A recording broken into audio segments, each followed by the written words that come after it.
उत्तर प्रदेश के मुख्यमंत्री योगी आदित्यनाथ के कैबिनेट का एक्सपेंशन, इसमें 4 नामों का इस वक्त जिक्र किया जा रहा है और इसमें बीजेपी के साथ साथ सुभाषपा और एलएलडी के जो विधायक होंगे वो मंत्री पद की शपथ यहां पर लेंगे। रिपोर्ट आपको दिखाते हैं।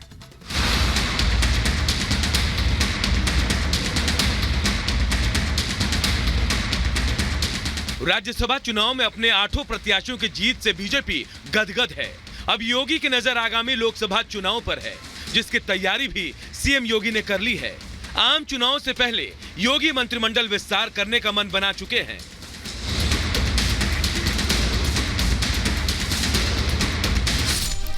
आज योगी मंत्रिमंडल का विस्तार होने वाला है। सूत्र तो यहां तक दावा कर रहे हैं कि जो नए नाम मंत्रिमंडल में शामिल होने वाले हैं वो भी फाइनल हो चुके हैं। मंत्री के रेस में कौन कौन? सूत्रों का दावा है कि यूपी मंत्रिमंडल का विस्तार आज शाम 5 बजे होगा। मंत्री पद की शपथ लेने वाले नए मंत्रियों को फोन पर आज लखनऊ में रहने को कहा गया है। दावा किया जा रहा है कि पूर्व मंत्री और एमएलसी दारा सिंह चौहान को मंत्रिमंडल में शामिल किया जाएगा। बीजेपी के सहयोगी दल और पूर्व मंत्री ओम प्रकाश राजभर को मौका मिलेगा। बीजेपी के नए सहयोगी दल आरएलडी कोटे से अनिल कुमार को मंत्री बनाया जाएगा। इंतजार बहुत अच्छा होता है और जो हमारे कार्यकर्ताओं की सोच थी, मंशा थी, चाहत थी, हमारे उन वोटरों की जिन्होंने संघर्ष करके हमारे नेताओं ने इस ऊंचाई तक पार्टी को ले आए हैं, तो हम तो उनको धन्यवाद देते हैं कि उनके संघर्ष के बदौलत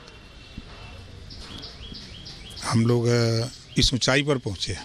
आदरणीय जयंत चौधरी जी का फ़ोन आया था कि अनिल कहाँ हो आप? मैंने कहा सर क्षेत्र में हूँ। ठीक है, लखनऊ की तैयारी करिए, लखनऊ पहुँचिए, आपको जिम्मेदारी मिलने जा रही है। तो मेरे लिए एक बहुत बड़ा खुशी का पल था, भावुकता का पल था। मैंने अपने शब्दों में अपने नेता का धन्यवाद किया, आभार व्यक्त किया।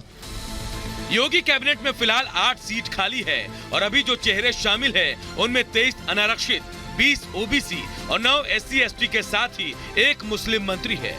विस्तार से ओबीसी और SC ST की भागीदारी और बढ़ेगी। ये इसलिए भी अहम है क्योंकि आगे न सिर्फ लोकसभा चुनाव है बल्कि यूपी में 13 सीटों पर विधान परिषद का चुनाव भी होना है। Bureau report, Republic Bharat.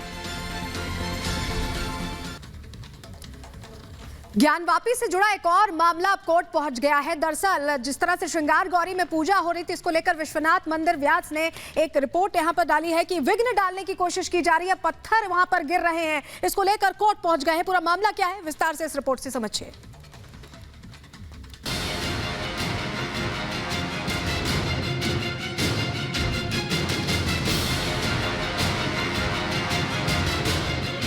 क्या ज्ञानवापी परिसर में चल रही पूजा को रोकने की हो रही है साजिश? क्या तहखाने में हो रही पूजा से किसी को हो रही है परेशानी? क्या है तहखाने के बगल में पत्थर गिरने का मामला? आखिर क्यों व्यास जी तहखाने की सुरक्षा को लेकर कोर्ट में की गई है अपील? 31 जनवरी 2024 ये वो तारीख है जब कोर्ट के आदेश पर 31 साल बाद देर रात व्यास जी के तहखाने में पूजा अर्चना की गई। पूजा बंद करने की याचिका को कोर्ट ने खारिज कर दिया।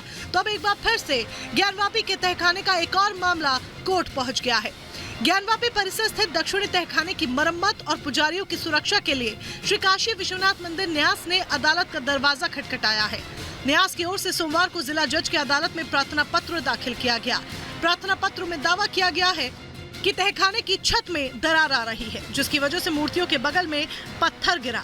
लगातार पानी के रिसाव से छत की एक पत्थर की बीम में दरार पड़ गई, जिसको लेकर न्यास ने कोर्ट से छत को सुरक्षित किए जाने की अपील की है।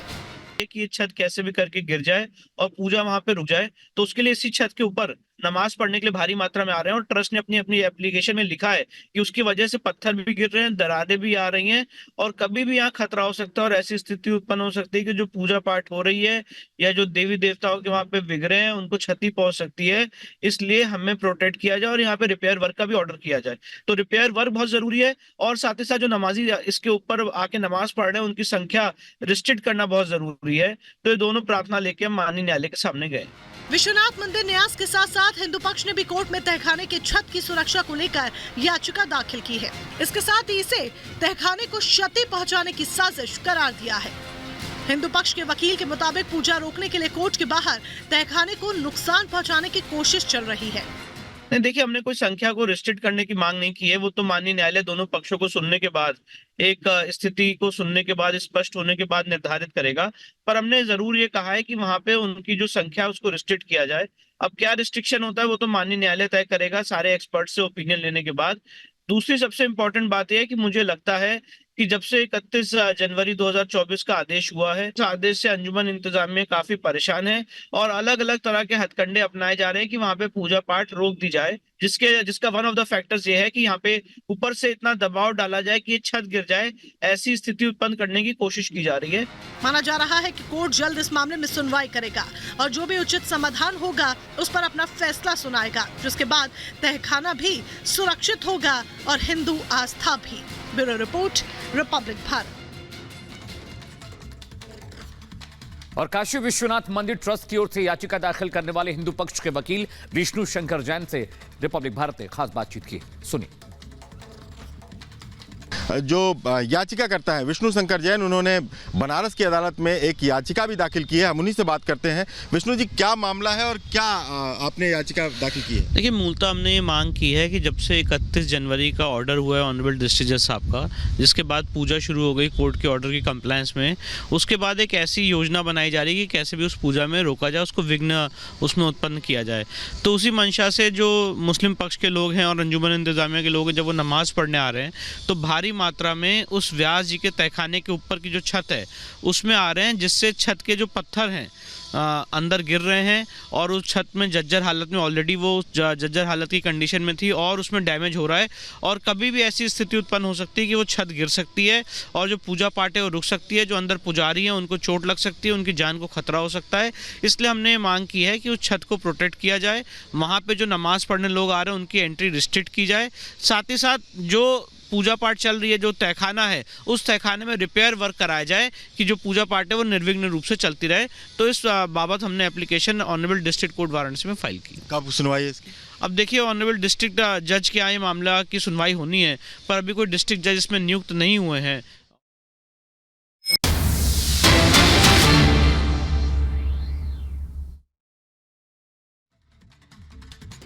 मयूरभंज, खोर्धा, गंजाम, पुरी और केंदुझर जिलों में नेशनल हाईवे का विस्तार किया जा रहा है। यहां के लोगों के लिए जब अनुगुण सुकिंदा नई रेल लाइन की सुविधा भी हो गई है, इससे कलिंग नगर औद्योगिक क्षेत्र के विस्तार का रास्ता खुल गया है।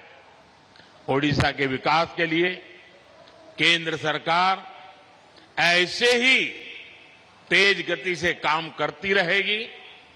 मैं एक बार फिर बीजू बाबू की जन्म जयंती पर उनको श्रद्धापूर्वक याद करते हुए आप सबको विकास कार्यों की बहुत बहुत बधाई देता हूं। जय जगन्नाथ।